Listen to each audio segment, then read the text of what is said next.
ఉగాది లేదా యుగాది. ఒకప్పుడు సృష్టి ప్రారంభం ఆ రోజున జరిగిందిట, అందుకని యుగాది. నూతన సంవత్సరారంభం.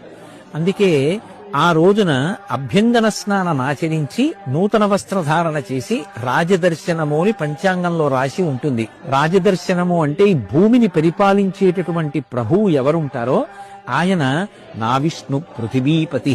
విష్ణువాంశ లేనటువంటి వాడు పృథివీపతి కాలేడు. ఇప్పుడు మనం రాజదర్శనం చెయ్యాలి అంటే తేలిక మార్గం, రాజులకు రాజు పరమేశ్వరుడు, రాజశేఖరుడైన. అందుకే రాజన్మత్తమరాళమందగమనాం రాజీవ పత్రేక్షణాం రాజీవ ప్రభవాది దేవ ముకుటై రజత్పదాంబోరుహాం రాజీవాజిత పత్రమండిత కుచాం రాజాధిరాజేశ్వరీం శ్రీశైల స్థలవాసినీం భగవతీం శ్రీమాతరం భావయే అంటారు. ఆ జగదంబ కన్నా పరమేశ్వరుడి కన్నా రాజాధిరాజులు ఎవరుంటారు? అందుకే చక్కగా ఆ రోజున శివాలయానికి వెళ్లి మనం పార్వతీ పరమేశ్వరుల యొక్క దర్శనం చెయ్యాలి.